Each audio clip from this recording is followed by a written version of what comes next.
নমস্কার আমার প্রিয় দর্শক বন্ধুরা, কৃষকদের জন্য একটি বড় সুখবর রয়েছে। দেশের প্রধানমন্ত্রী নরেন্দ্র মোদী কৃষকদের কথা মাথায় রেখে একটি নতুন স্কিম চালু করে। তাই যাদের কাছে কিষাণ ক্রেডিট কার্ড রয়েছে তারা একমাত্র এই সুবিধাটি পেতে পারেন। তাই দেরি না করে আপনিও এই স্কিমটির সুবিধা গ্রহণ করুন। এই নতুন স্কিমটি চালু হওয়ার ব্যাপারে আপনাদের বিস্তারিত জানানো হবে আজকের এই ভিডিওটির মাধ্যমে। তাই কোনো কিছু স্কিপ না করে ভিডিওটি শেষ পর্যন্ত দেখতে থাকুন। প্রধানমন্ত্রী এই কিষাণ ক্রেডিট কার্ড প্রকল্পটি সারা দেশের কোটি কোটি কৃষকের কম সুদে ঋণ প্রদান করে। এই প্রকল্পটির মূল লক্ষ্য হল কৃষিকাজ এবং সংশ্লিষ্ট কাজের জন্য সময়োপযোগী এবং সহজ ঋণ প্রদান করা। এই প্রকল্পটি চালু করার প্রধানমন্ত্রীর একটাই উদ্দেশ্য, যাতে কৃষকরা কোনো অসুবিধা না হয় কৃষিকাজ করার ক্ষেত্রে। এই প্রকল্পটির মাধ্যমে কৃষকরা স্বল্পমেয়াদী কৃষিকাজের প্রয়োজনে, ফসল কাটার পরবর্তী খরচ, গৃহস্থলীর প্রয়োজনে, পশু যত্নের এবং তাদের খামারের মেরামতের কাজে যেন অনেক উদ্দেশ্যে ঋণ পেতে পারেন। কৃষক সময়মতো ঋণ পরিশোধ করলে সরকার 2% সুদে ভর্তুকি এবং অতিরিক্ত 3% বোনাস দেয়।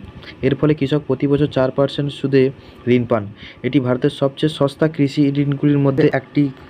তো আসুন বন্ধুরা, এখন জেনে নেওয়া যাক কিষাণ ক্রেডিট কার্ডটা কী এবং এটা কীভাবে কাজ করে, কৃষকরা কীভাবে এর পূর্ণ সুবিধা নিতে পারে। তো বন্ধুরা, কিষাণ ক্রেডিট কার্ড স্কিমটা কী?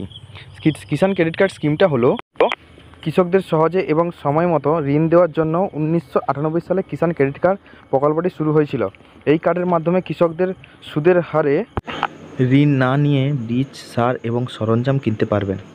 এই কার্ডটি ডেবিট কার্ডের মতন কাজ করে, যাতে কৃষকরা এটিএমের থেকেও টাকা তুলতে পারেন। বর্তমানে ভারতে 7.75 কোটিরও বেশি সক্রিয় কিষাণ ক্রেডিট কার্ড অ্যাকাউন্ট রয়েছে। 2014 সালে এই প্রকল্পের আওতায় ঋণের পরিমাণ ছিল 4.26 লাখ কোটি টাকা। 24 সালের ডিসেম্বরের মধ্যে তা বেড়ে 10.05 লক্ষ কোটি টাকার পৌঁছে যাচ্ছে। এর থেকে বোঝা যায় যে এখন আরও বেশি কিষাণ ক্রেডিট কার্ডের উপর আস্থা রাখছে কৃষকরা। এই কিষাণ ক্রেডিট কার্ডের ঋণের সীমা এবং সুবিধা কী কী ছিল? তো প্রথমে আমরা যেমন জানবো সীমা কী কী ছিল। ঋণের পরিমাণ ফসলের ধারণ, জমির আকার, চাষের খরচ এবং মেশিনের ব্যবহারের উপর নির্ভর করে এই ভিত্তিতে ব্যাংক ঋণের সীমা নির্ধারণ করে। প্রতি বছর সীমা 5 বছরের জন্য 10% বৃদ্ধি পেতে পারে। 2025 সালে বাজেটে অর্থমন্ত্রী নির্মলা সীতারামন ঋণের সীমা 3 লক্ষ টাকা থেকে বাড়িয়ে 5 লক্ষ টাকা করেছেন। যদি আপনি 2 লাখ টাকা পর্যন্ত ঋণ নিতে চান, তাহলে কোনো কিছুর ডকুমেন্টস জমা দিতে হবে না। 2 লক্ষ টাকার যদি বেশি কিছু ঋণ নিতে চান, তাহলে ব্যাংকে আপনার কিছু জামানত চাইতে পারে। এই কিষাণ ক্রেডিট কার্ডের দুটি অংশ ভাগ করা হয়েছে।